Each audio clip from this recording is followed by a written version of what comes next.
Welcome to one day exam classes. एक Allahabad high court group D का stage 2 का जो आपका पेपर होने जा रहा है वो 2 अप्रैल को होने जा रहा है। तो अंतिम दिनों में आपको किन टॉपिक पर विशेष तौर पर ध्यान दे करके एग्जाम देने जाना है, इसके बारे में चर्चा करने जा रहे हैं। तो एनटीए ने जिस प्रकार से इलाहाबाद हाई कोर्ट के ग्रुप सी और ग्रुप डी के पेपर कराएं इस वर्ष और जिस हिसाब से क्वेश्चन पूछ रहे हैं उसी के विश्लेषण के बाद ये वीडियो आपके लिए बना रहे हैं, जिसमें आपको अगर आपने पूरा सिलेबस पढ़ लिया है और इन सभी टॉपिक को आप मिस कर रहे हैं तो एक बार 2 से 3 दिन आपके बचे हैं, इस पर आप लोग इन सभी टॉपिक को रिवाइज करके अवश्य जाइएगा। अगर आपको जानकारी अच्छी लगे तो वीडियो को लाइक कर दीजिएगा और पहली बार चैनल पर आए चैनल को सब्सक्राइब कर दीजिएगा। सबसे पहले बात करेंगे सामान्य ज्ञान की। सामान्य ज्ञान से आपके 25 क्वेश्चन पूछे जाएंगे। इसमें आपके कंप्यूटर के भी 2-3 क्वेश्चन होंगे, विज्ञान के भी 2-3 क्वेश्चन होंगे और रीजनिंग के भी 3 से 4 क्वेश्चन आपके एग्जाम में पूछे जाएंगे। तो सबका मिक्स जो आएगा वो सामान्य ज्ञान में आएगा। जैसा कि आपका रेलवे ग्रुप डी का पेपर हुआ था वैसा ही पेपर आपका स्टेज 2 का भी आएगा, जैसे ही स्टेज 1 का था, लेकिन आप 10% थोड़ा से अपग्रेड इसको मान सकते हैं। सबसे पहले बात करेंगे संविधान से कौन कौन से क्वेश्चन जो हैं वो एनटीए इस बार इलाहाबाद हाई कोर्ट ने पूछा भी था। जितने भी उसके एग्जाम हुए हैं जैसे कि स्टेनोग्राफर हो गया, ड्राइवर का एग्जाम हो गया, ग्रुप सी का एग्जाम हो गया, ग्रुप डी का प्रथम स्टेज का एग्जाम हो गया, इन सभी में इन सभी टॉपिक का महत्वपूर्ण योगदान है। तो इनको आप लोग अवश्य एक बार रिवाइज करके जाइएगा। सबसे पहले बात करेंगे महत्वपूर्ण संविधान संशोधन की। ठीक है, ये टॉपिक आपको छोड़ना नहीं है। जितने भी महत्वपूर्ण संविधान संशोधन है जैसे कि आपका 42वां संविधान संशोधन हो गया, सबसे महत्वपूर्ण जो है 1976 में हुआ था, इसे मिनी संविधान संशोधन भी कहते हैं। इस पर जितने टॉपिक हैं इसको आप लोग देख कर जाइएगा। 44वां संविधान संशोधन जो इसमें बढ़ाया गया था, बाद में उसको खत्म किया गया। 52वां संविधान संशोधन, 61वां, 73, 74, 84, 86 और फिर इसके बाद जो लेटेस्ट आपके अभी हुए हैं उन पर आपको विशेष तौर पर ध्यान देकर जाना है। इसके बाद दूसरा टॉपिक देखिए, संविधान में प्रस्तावना आपको पूरी याद होनी चाहिए। उसके बाद 1976 में जो वर्ड यहाँ पर जोड़े गए हैं उनको आपको ध्यान देकर जाना है। मूल अधिकार से सारे क्वेश्चन और आपके इसके अंतर्गत जितने आर्टिकल आते हैं उनको आपको याद करके जाने हैं। मौलिक कर्तव्य और मूल अधिकार और जैसे कि नीति निदेशक तत्व ये किस देश से लिए गए, किस सन में लिए गए, मूल संविधान में थे कि नहीं थे, पहले कितने थे, अभी कितने हो गए। जैसे मूल संविधान में ये 10 थे, अभी 11 हो गए। तो ये सारी टॉपिक को आपको देख करके जाना है। राष्ट्रपति, प्रधानमंत्री और न्यायपालिका, इनसे संबंधित जो भी आर्टिकल हैं और जो आपके जैसे राष्ट्रपति हैं, प्रधानमंत्री हैं, अगर उनके कुछ कार्यकाल आपको महत्वपूर्ण याद हो जाएं तो उनको आप लोग अवश्य देखकर जाइएगा। और न्यायपालिका में आप उच्चतम न्यायालय और उच्च न्यायालय से जो भी आर्टिकल महत्वपूर्ण है उनको देखकर जाइएगा। इलाहाबाद हाई कोर्ट का पेपर है तो यहाँ पर न्यायपालिका के जितने भी आपने अगर आर्टिकल अभी तक नहीं पढ़े, उच्च न्यायालय कितने आर्टिकल में है और उच्चतम न्यायालय कितने आर्टिकल पर है, ये सब आपको ध्यान रख के जाना है। तो ये टॉपिक आप छोड़िएगा नहीं। ठीक है, पढ़ना आपको पूरा है लेकिन ये टॉपिक आपको छोड़ना नहीं है। इसके बाद बात करेंगे इतिहास की, हिस्ट्री से किस किस टाइप के क्वेश्चन आपके एग्जाम में पूछे गए अभी तक। जैसे कि ये महत्वपूर्ण एनटीए में पूछे जा रहे हैं, जैन धर्म, बौद्ध धर्म और बौद्ध सभाओं से क्वेश्चन पूछे गए।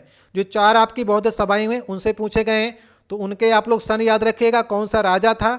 तो ये सभी चीज़ें आपको जैन धर्म, बौद्ध धर्म और बौद्ध सभाएं, इस पर आप लोग विशेष तौर पर ध्यान दीजिएगा। मौर्य वंश, गुप्त वंश और मुगल साम्राज्य, ये तो आपको पढ़ना ही है। साथ ही साथ इनके कार्यकाल में और जैसे कि आपका अंग्रेजों का शासन आया तो वहाँ पर विदेशी यात्री भ्रमण करने आए, जैसे कि आपका फायान हो गया। इसके बाद बात करेंगे मेगास्थनीज हो गया। तो ये सभी यात्रियों का कार्यकाल, उनके समय में जो राजा थे, इन सभी को आपको याद करके अवश्य जाना है। ठीक है, तो यात्रियों को विशेष तौर पर ध्यान दीजिएगा। इसके बाद आधुनिक भारत का इतिहास, ये तो सबसे महत्वपूर्ण होता है, जहाँ से अंग्रेज आते हैं। 1857 की क्रांति भी आपको याद रखनी है। और गांधी जी के महत्वपूर्ण आंदोलन, उनके वर्ष। ठीक है, गांधी जी के 1915 से जो भी आंदोलन हुए उसके पहले आप लोग बंगाल विभाजन को भी याद कर लीजिएगा। फिर गांधी जी का जो चंपारण हुआ, खेड़ा हुआ, इसके बाद असहयोग आंदोलन हुआ, रोलेक्ट एक्ट हुआ, सविनय अवज्ञा हुआ, इसके बाद आपका इरविन समझौता हुआ। गांधी जी ने किस अधिवेशन की अध्यक्षता की है, कांग्रेस के जो भी अधिवेशन है वहाँ पर महत्वपूर्ण जो अधिवेशन है उनके अध्यक्ष आपको याद कर लेने हैं। ठीक है, इसके बाद भारत छोड़ो आंदोलन हो गया, पट्टाभी सीतारामैया को जो सुभाष चंद्र बोस ने हराया था उस वर्ष को आप लोग याद कर लीजिएगा। सुभाष चंद्र बोस ने जो भी आपके कांग्रेस की अध्यक्षता की है, इन सभी टॉपिक पर आपको विशेष तौर पर ध्यान देकर जाना है।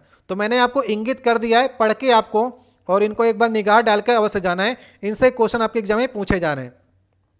अब इसके बाद बात करते हैं विज्ञान से 2 से 3 ही क्वेश्चन आएंगे, वो भी आपके सामान्य ज्ञान के सेक्शन में आएंगे। तो रासायनिक सूत्र आप लोग याद कर लीजिएगा। कुछ रासायनिक सूत्र जैसे कि आप सिंपल भी याद करिएगा, थोड़ा से अपग्रेड वाले भी याद कर लीजिएगा, क्योंकि ये स्टेज 2 का पेपर है तो थोड़ा से हार्ड बना सकता है। जैसे कि आपको नमक का तो याद ही रखना है, मिल्क ऑफ मैग्नीशिया हो गया, नौसादर हो गया, प्लास्टर ऑफ पेरिस हो गया, जिप्सम हो गया। इस प्रकार से आपको कॉपर सल्फेट हो गया, बेकिंग सोडा हो गया, खाने का सोडा हो गया, इन सभी के फार्मूले आपके दिमाग में होने चाहिए। इसके बाद देखिए एक क्वेश्चन जो पूछा जा रहा है वो बल से या ऊर्जा, कार्य, उष्मा, गुरुत्वाकर्षण या प्रकाश से एक क्वेश्चन आपके एग्जाम में पूछा जा रहा है, जैसे कि एनटीए ने पेपर कराया है। तो यहाँ पर से आप लोग एक टॉपिक से क्वेश्चन आएगा, चाहे इनमें से कोई भी टॉपिक से आए। खाद्य श्रृंखला से पूछा जा रहा है, उपभोक्ता से, अपघटक से, तो यहाँ पर एक बार आप लोग निगाह डाल सकते हैं। इसके बाद बात करेंगे कंप्यूटर से, 2 से 3 क्वेश्चन आपके एग्जाम में पूछे जा रहे हैं। इसमें शॉर्टकट की आपको याद करके जानी है, जैसे कि आपका कंट्रोल+C से कॉपी हो गया, पेस्ट हो गया, फिर इसके बाद प्रिंट हो गया। इस प्रकार से थोड़ा और आप लोग अपग्रेड लेवल में याद करके, जितनी आपको शॉर्टकट की याद हो जाए उनको याद करके आपके एग्जाम में जाना है। और फुल फॉर्म आप लोग याद कर लीजिएगा, जैसे कि HTML हो गया, HTTP हो गया, LAN हो गया, WAN हो गया। इस प्रकार से काफ़ी ढेर सारे, कम से कम आप लोग 50 से 100 के बीच में फुल फॉर्म को याद कर लीजिएगा। इन दोनों टॉपिक से अवश्य आपको एग्जाम में क्वेश्चन देखने को मिलेंगे, ठीक है। इसके बाद देखिए विविध से बात करेंगे। विविध में देखिए विश्व के प्रमुख संगठन, जैसे कि आपका संयुक्त राष्ट्र हो गया, इसके अंतर्गत ढेर सारे संगठन आते हैं, उनके वर्ष आपको याद रखने हैं, उनके फुल फॉर्म आपको याद रखने हैं। इन सभी चीज़ों को आपको देख करके अवश्य जाना है। खेल एवं पुरस्कार से, इसमें आपके करंट अफेयर के क्वेश्चन भी इसमें मिक्स हो सकते हैं। तो खेल एवं पुरस्कार आपको पुराना भी याद रखना है कि नोबेल पुरस्कार की शुरुआत कब से हुई है, ऑस्कर के कब से हुई है, और साथ ही साथ आपको नए वाले भी याद करके चलने हैं। क्या पता 1-2 क्वेश्चन आपके करंट अफेयर से भी इसमें रख सकता है। इसके बाद भूगोल से 1 ही 2 क्वेश्चन आपको देखने को मिलेंगे। तो भूगोल में आपको कृषि, चट्टाने, ऋतु, पहाड़, पर्वत, नदी, इनमें से 2-3 ही टाइप से क्वेश्चन जैसे पूछे गए। कृषि से क्वेश्चन पूछा गया है, चट्टानों से भी क्वेश्चन आया, ऋतु से भी क्वेश्चन आया है, और नदियों से भी क्वेश्चन मिलता है। तो ये टॉपिक मैंने लिख दिए हैं। ज़्यादा टॉपिक से अभी तक एनटीए ने क्वेश्चन नहीं पूछे हैं, फिर भी ये टॉपिक आपको एक बार देखकर जाना है, कहाँ पर कौन सा पर्वत है, पहाड़ है।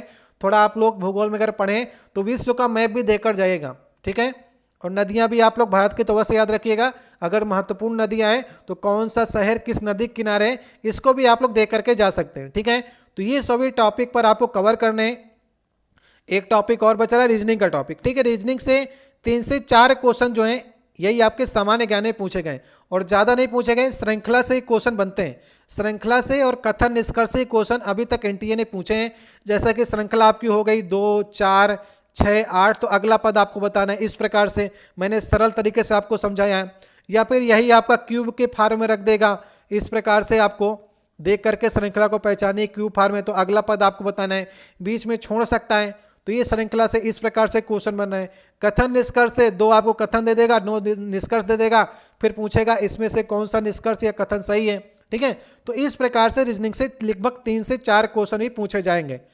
तो ये समझ के चलिए कि आपका पेपर जो आएगा बहुत हार्ड नहीं आएगा, क्योंकि इलाहाबाद हाईकोर्ट ग्रुप डी का ही पेपर है, और ग्रुप डी का पेपर इतना तो हार्ड करेंगे नहीं। तो मेरिट लगभग अगर आप बात मान के चलेंगे तो जितनी पहले वाली गई थी उससे आप 2-4 नंबर ज़्यादा मान सकते हैं।